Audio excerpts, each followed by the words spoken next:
Hi everyone, I'm John Pawlak. Welcome back to Eye on Harness Racing. This week, of course, the Harness Racing world cast its eye towards Woodbine Racetrack, where the Breeders' Crown offered $1.5 million in purses and a late season chance to impress those who will be voting for Horses of the Year. The Crown was celebrating its 25th anniversary, and as it has for a quarter century, provided memorable finishes spiced with an upset or two. In two of the glamour divisions, the 3-year-old colt pace and 2-year-old colt pace, the favorites fell. Sportswriter had things all his way this year until Saturday's 2-year-old colt pace final. He came in 7 for 7 and went out a narrow second best in a thrilling stretch drive. All Speed Hanover on the inside. All Speed Hanover. Sportswriter at the rail, still with plenty of fight. It's All Speed Hanover to win the Breeders' Crown by a nose in 152. Sportswriter was second. I just tipped this colt out and let him pace on his own around the last turn. We paced right by him, and then the other colt fought back real tough, but we were able to hold him off. What's that tell you about your colt? He's very special. I've known that since Lexington. Well Said was the even money favorite in the 3-year-old colt pace. It made sense. He had won the North America Cup, Meadowlands Pace, and Little Brown Jug, coming up big each time the big money was on the line this year. Post 9 on a 7/8 mile track shouldn't have been a problem given his win in the Jug from post position 8 on a half-mile track. But this Saturday night it turned out to be a problem, and If I Can Dream saw his dream come true. Well Said on the far outside, not tonight. Deep stretch lead for If I Can Dream. Still closing outside, Mr. Wiggles. Mr. Wiggles coming after If I Can Dream. If I Can Dream holds on to win the Glamour Boy Breeder Crown in 151 and 150. Strategy was to go forward, definitely, and if I could be in control, that was great. And I wanted to, my horse's game is kind of make everybody tired if he can, and and he's done it 4 or 5 times this year and really done well. And I just wanted to get to the front, especially with the wind down the lane. Everybody would be hard to pass, and my horse just raced super. In a Crown-related note, Well Said's Breeders' Crown start this past Saturday turned out to be the final race of his career. He won 10 of 14 races and $1.98 million this year. Became only the second colt to win Meadowlands Pace, North America Cup, and Little Brown Jug. Well Said's next stop will be Hanover Shoe Farms.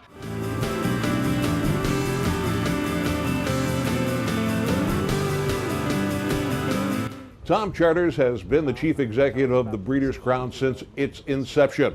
If there has been one thing that has become a hallmark of the series, is that it has not been afraid to change in an effort to accommodate horsemen and what is going on in the sport. This past Saturday, our Ken Weingardner had a chance to talk to Charters about what changes will take place next year. Are you happy to see the series move to some different venues? Oh, of course. I think it's if we could get some kind of even a rotation of 3 or 4 tracks where you return places that you've been in the last couple of years, it'd be great. And we hope that some of the tracks with, especially with some of the slot money, we hope Meadowlands gets their situation straightened out and that we can provide a rotation, which is exactly what Breeders' Cup's looking at, trying to find some regular rotation. Harness racing and standard-bred horses come to life each month in the colorful pages of Hoofbeats, the sport's most widely read magazine. We call it Reporting with Horsepower. Don't miss a single issue. Subscribe online today. In news from around the sport, another big day in Ohio racing will come on November 3rd, on which Ohio voters will be asked to decide on whether to legalize 4 casinos in the state. This week, Ohio's horsemen will rally in downtown Columbus, asking voters to pull the no lever. We'll have a look at that rally on next week's show and look forward to how the issue might fare at the polls. We also learned this week that Mr. Muscleman has found a new home. He recently arrived at the Kentucky Horse Park, where he will take up residence in the Hall of Champions, joining a group of great racing stars such as Western Hanover in Staying Together.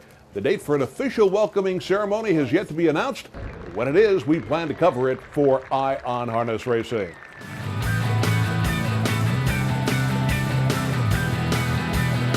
The Breeders' Crown was a great night for handicappers, especially those who use the products offered by our sponsor, Trackmaster.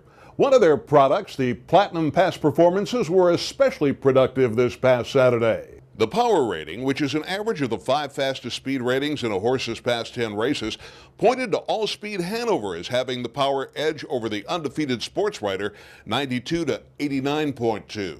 Likewise, in the 3-year-old colt pace, If I Can Dream had a superior power rating, a sterling 98.3, higher than the favorite, Well Said.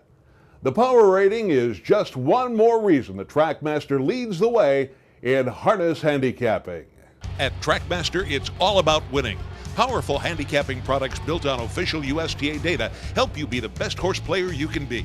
And free services such as StatsMaster and the Virtual Stable also put the odds in your favor. The winning starts at Trackmaster.com. Let's take care of some business now from last week when we asked who was the last horse of the year who did not race in the Breeders' Crown that very same year.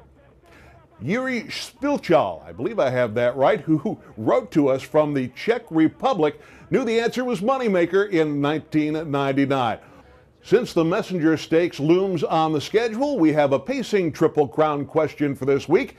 Imagine how it must feel to own the winner of the first 2 legs of the Triple Crown, the Jug and the Cane, only to see your horse lose in the Messenger Stakes and lose out on winning the Triple Crown. Sadly, that has happened to the owners of 9 pacers.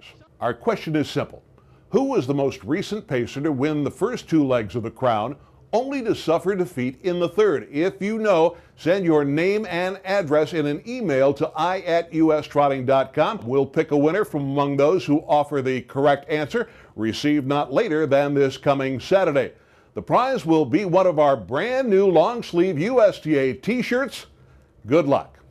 Here's another reminder that with the stake season winding down, Ion Harness Racing will go into hiatus for the winter months. Our last show of 2009 will be on November 10th, and then we'll be back with more weekly shows next May. In the interim, we will bring you Ion Harness Racing special reports, including coverage of the Horse of the Year announcement, USTA annual meeting, and whatever important story pops up between then and next May. That's it for this week. Next week, of course, we'll turn our eye on harness racing towards the Messenger Stakes and all the important stories in the sport of harness racing. Remember, if you have any questions or comments, we'd love to hear from you. Send them to i@ustrotting.com. I'm John Pawlak. On behalf of Rich Johnston and everyone here at Ion Harness Racing, thanks for watching. As we depart, let's look back on another great performance by Muscle Hill, who ended his career with a 20th straight win in this Saturday's Breeders' Crown.